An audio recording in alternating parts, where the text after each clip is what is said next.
कि शहर इक़्तिदार का सियासी पारा तो हाई है, वैसे मौसम कैसा है?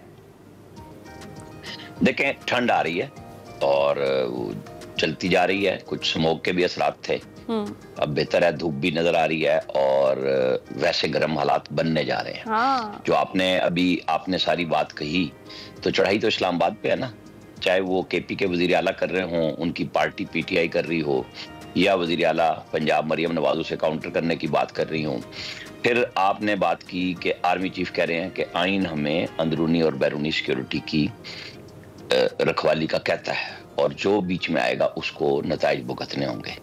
अब हम इन सब चीज़ों को देखें। जो आपने शहबाज शरीफ की आवाज़ सुनवाई वजीर आजम की कि आप सब मिल के चलें, मैं आपको थोड़ा सा पीछे ले जाता हूँ। इमरान खान वजीर आजम थे, यही नेशनल सिक्योरिटी के इश्यूज थे और पार्लियामेंट की जो नेशनल सिक्योरिटी कमेटी की मीटिंग थी उसमें आर्मी चीफ और DGISI आए और इमरान खान नहीं आए। उन्होंने कहा मैं इनके साथ नहीं बैठूंगा।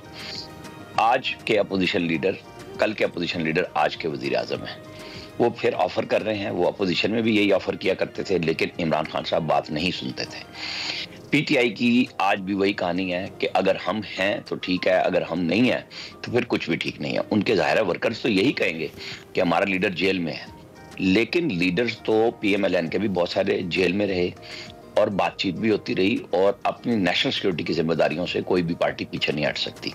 बस ये फर्क है पीटीआई के इस वक्त के अंदाज में और उस वक्त के अंदाज में कि वो कहे कि बात सिर्फ हमसे होगी और हम ही करेंगे, और ये पाकिस्तान को खराब कर रही है। बिल्कुल। तो आमिर साहब, दोनों सूरतों में हमें ये नजर आ रहा है कि इस वक्त वजीर आजम का मौक़िफ़ भी सेम है। वो जब ऑपोजिशन में बैठते थे तब भी मुज़ाकरात की दावत देते थे और कल भी उन्होंने ढके छुपे अल्फाज में PTI को दावत दी है कि वो आकर मुज़ाकरात की टेबल पर बातचीत करें। लेकिन दूसरी जानिब PTI हमेशा की तरह अपनी बात पर डटी है। लेकिन आपने कहा इस्लामाबाद में ठंड है, इस वक्त तो PTI में भी ठंड नजर आ रही है। एक दिन पहले मुज़ाकरात, एहतजाज और मुज़ाकरात से हटकर एहतजाज की बात की जाती है, लेकिन दूसरे ही दिन आपको पता चलता है कि जी हमारी बातचीत, मुज़ाकरात हो सकते हैं, उसकी इजाज़त मिल गई है। तो आपको PTI की तरफ भी ठंड नज़र नहीं आ रही? नहीं, ऐसा नहीं है। PTI की तरफ से ठीक ठाक तैयारी है, इसको आप ठंड नहीं कह सकते। वो भरपूर प्रेशर डालने की कोशिश कर रहे हैं। उनका ख्याल ये है कि पूरे पंजाब में पंजाब पुलिस को एंगेज किया जाएगा कि हमारे लोग निकलेंगे। अब ये आपके और हमारे देखने का काम होगा। जाहिर है हम चेक करेंगे कि कितनी बड़ी तादाद में, जिस तरह बेगम बुशरा ने सब लोगों को अलर्ट किया है, धमकाया है, तंबीह की है कि भाई अगर आप लोग नहीं निकलेंगे और ओरिजिनल वीडियोस हमारे पास नहीं आएंगी तो फिर आप भूल जाएं कि आपको टिकट मिलेगा। तो ये मुकाबला उन्होंने शुरू कराया है। ट्रांसपोर्ट कैसे होगी? देखें, निजी ट्रांसपोर्ट होना और बात है, लेकिन निजी से मुराद लोगों की जाती गाड़ियां, लेकिन जो पब्लिक ट्रांसपोर्ट है वो नहीं मिलेगी, उन्हें किसी सूरत में नहीं मिलेगी। कोई लाने नहीं देगा, गवर्नमेंट पंजाब नहीं हरकत करने देगी, सारा जोर होगा केपी के ऊपर। तो क्या केपी फिर विफाक पे चढ़ाई करेगा? ये मेरे और आपके देखने का क्वेश्चन है। पहली दफा पुलिस के जो ऑफिसर्स हैं, DPOs हैं, वो इंटरव्यूज देने शुरू हो गए मीडिया पे कि हम किस तरह सख्ती से निपटेंगे। अच्छा। गवर्नमेंट की तरफ से तैयारी भी पूरी है, बातचीत का रास्ता भी है, इमरान खान ने भी रास्ता लिया है। लेकिन जो अलीमा खान की आपने बात कही कि जी जुमेरात तक यानी कल तक हमें हुकूमत दे दो, मैंडेट वापस करने का मतलब यही है। तो फिर आपने बातचीत क्या करनी है? फिर तो मसला हल हो गया। तो आपके मतलब गवर्नमेंट चली जाए। और शहबाज शरीफ साहब ने इसके बावजूद के जितनी धमकियां PTI की तरफ से दी जा रही हैं, बहुत सबमिसिव अंदाज में कल फिर ऑफर की कि आप बातचीत करें। तो ये रास्ता अगर PTI अपनाए तो फिर तो बात बनती हुई नजर आती है कि जी कुछ ना कुछ सियासी कैदियों पे बात हो सकती है। कुछ 9 मई पे PTI को नजरसानी करनी पड़ेगी कि गलती हुई है। इसके बगैर तो बात बनती नहीं है। ये पाक फौज के तर्जुमान का बयान ना वापस हुआ है, ना पाक फौज ने माफी मांगी है कि हमने गलत बयान किया था और आप सच्चे थे। तो बस इसके दरमियान में बात अड़ी हुई। अच्छा। तो आमिर साहब, ये जो भी अलीमा खान की गुफ्तगू भी हमने सही, उन्होंने कहा कि जो 24 नवंबर का एहतजाज है वो मौखर करने के लिए जुमेरात तक का वक्त दिया गया है और इस्टेब्लिशमेंट से राब्तों की जो है वो इजाज़त दे दी गई है, मुज़ाकरात के दरवाजे खुले रहते हैं। और एक जानिब ये सीन चल रहा है, बज़ाहिर तो लग रहा है कि पाकिस्तान तहरीक इंसाफ किसी थर्ड एम्पायर की तलाश में है ताकि सिर्फ 24 को फिर जश्न मनाया जाए और इस एहतजाज को उधर ही ख़त्म कर दिया जाए। लेकिन दूसरी जानिब हम देख रहे हैं कि जो तहरीक इंसाफ और हुकूमती शख्सियत के राब्ते की बातें हो रही हैं, उसमें कितनी सदाकत है? क्या लगता है आपको कोई ब्रेक थ्रू का इम्कान है? जो शेख वकास अकरम है ऑलरेडी वैसे इन राब्तों की तरदीद कर चुके हैं, लेकिन खबरें फिर भी चल ही रही हैं कि बैकडोर कुछ मुज़ाकरात या बातचीत चल रही है। हमारे बड़े मोहतरम हैं शेख वकास अकरम भी और इरफान सिद्दीकी भी, जो दोनों कहते हैं कोई बात नहीं हो रही, लेकिन दोनों इस मामले में नो बॉडी हैं। जिनकी बातचीत होनी है, चाहे वो अली अमीन गंडापुर है, वो एस्टैब्लिशमेंट के नुमाइंदे हों, वो हुकूमत के वज़रा हों, वो बिल्कुल राब्ते में सब एक दूसरे के साथ मौजूद हैं। और शेख वकास को तो पार्टी की तरफ से वैसे भी तंबीह की गई, जो मौलाना फजलुर रहमान के ऊपर उन्होंने की गुफ्तगू, और अभी तो मौलाना फजलुर रहमान से पीटीआई की क़यादत मिलेगी।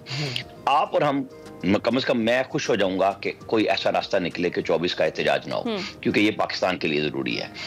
लेकिन अगर मैं और आप ये समझें कि जी उसकी कीमत ये होगी कि जी इस तरह सिस्टम लपेट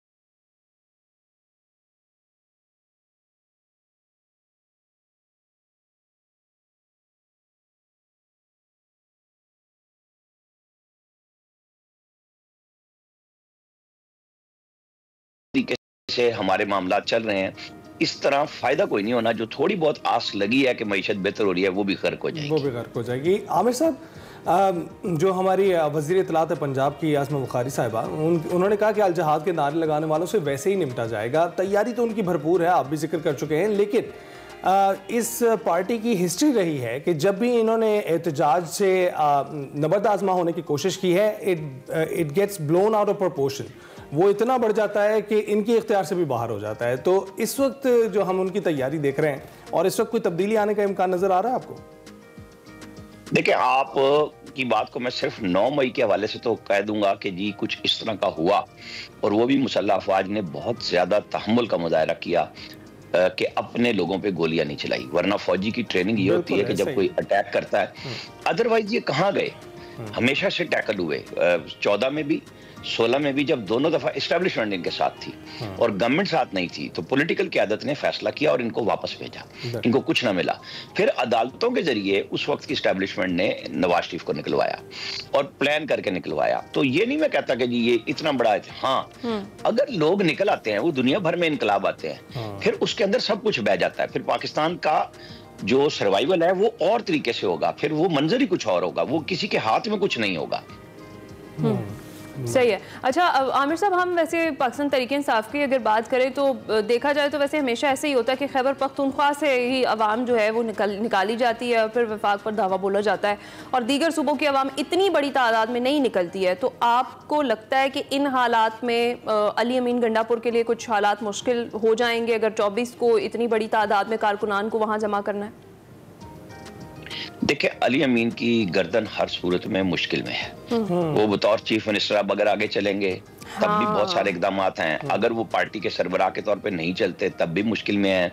बेगम बुशरा उनकी मेजबानी में बैठ के पार्टी की क़यादत कर रही हैं, और पार्टी की क़यादत करना मेरे नजदीक कोई बुरी बात नहीं है। वो बेगम बुशरा हो, वो कलसूम नवाज हो, वो नुसरत भुट्टो हो, ये सब लोगों ने अपने अपनी बारी पे अपनी फैमिली के लिए आगे निकल के काम किया। इशू ये होता है कि आप उससे फायदा पॉलिटिकल लेना चाह रहे हैं या अनारकी फैल रही है। बस इसके दरमियान में अगर फर्क रहे ना, तो अली अमीन गंडापुर भी फंस गए हैं। वो जिन बैसाखियों को कह लें आप, यानी जिस मशीनरी के साथ वो केपी से चलते थे, वो तो सारी विफाक में मौजूद है। यानी वो क्रेनों का बंदोबस्त करके चलना, एम्बुलेंस से लेके चलना, वो तो वापस नहीं मिली इनको अब तक। तो अब प्राइवेट हायर करेंगे, और फिर इंतजामात गवर्नमेंट ने ठीक ठाक किए हुए हैं। इनको अंदाजा हो जाएगा, कल का दिन गुजर जाए, अल्लाह करे कि राब्ते के जरिए कोई बातचीत की कमेटी बन जाए, जो कि होनी चाहिए। ये नहीं होनी चाहिए कि हठधर्मी दोनों तरफ से हो, दोनों तरफ से रास्ता निकालना चाहिए। और मैं फिर बार बार कहूंगा कि उसमें पीटीआई को 9 मई वाले मामले पे पहल करनी पड़ेगी, माफी माजरत करनी पड़ेगी। उसके बगैर बातचीत भी नहीं होगी और वो ये फंस जाएंगे बुरी तरह। बिल्कुल, ख्वाजा आसिफ भी कह चुके हैं कि 9 मई को अगर एक्सेप्ट नहीं करेंगे तो फिर बातचीत आगे नहीं बढ़ेगी और ऐसा ही एक तनाव बरकरार रहेगा। लेकिन आमिर साहब, आपको क़यादत का फुकदान नज़र नहीं आ रहा पीटीआई में? कहीं पर हमें नज़र आ रहा है कि अली अमीन गंडापुर जो है वो सबसे आगे खड़े हैं, कहीं हमें बुशरा भी नज़र आ रही हैं, कहीं पर हमें अलीमा खान नज़र आ रही हैं। आपको क्या लगता है, क़यादत का फुकदान नहीं है? फिर यही अली अमीन गंडापुर जो है वो जलसे जुलूसों में शिरकत नहीं कर पाते?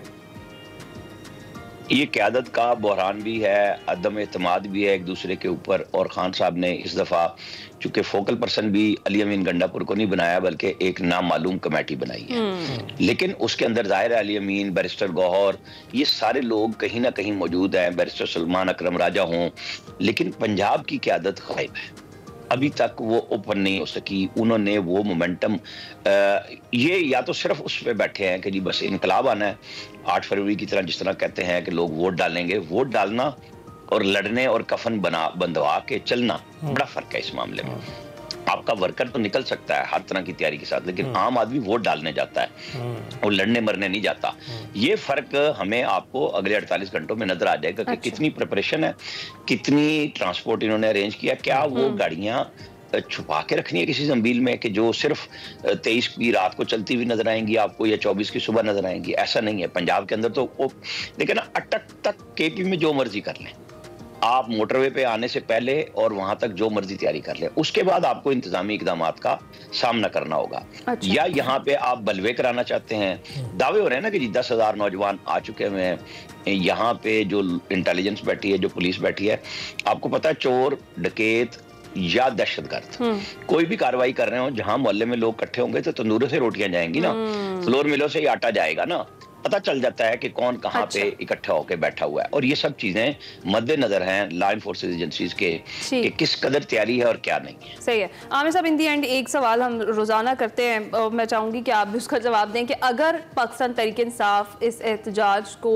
जैसा वो चाह रहे हैं कि ऐसा एहतजाज हो या उसके बाद फिर धरना दिया जाए, इसमें कामयाब नहीं हो पाती है, सो व्हाट नेक्स्ट? क्या कोई नया बयानिया फिर गढ़ा जाएगा, एक मेजर यू टर्न लिया जाएगा? क्या करेगी पाकिस्तान तहरीक इंसाफ? देखिए मैं बताऊं, मेरी ख्वाहिश दिल की है कि इसमें इन्हें मुज़ाकरात की कामयाबी होनी चाहिए। अच्छा। उसमें पाकिस्तान का फायदा है। अब अगर ये नाकाम होते हैं तो एक और धरना ले आएंगे, इनकी पॉलिटिकल क़यादत के ऊपर और सख्ती आएगी। जो जेल में है और जो जेल में नहीं है वो जेल में और लोग जाएंगे। मैं नहीं चाहता, पाकिस्तान इन हालात का मुतामिल नहीं हो सकता। मेरे और आपकी पसंद और नापसंद से हटके हमें मुल्क की बात करनी है, रास्ता निकलना चाहिए। इस दफा के ये जो हंगामा करने आ रहे हैं इसको खैर में बदलना चाहिए, बस मेरी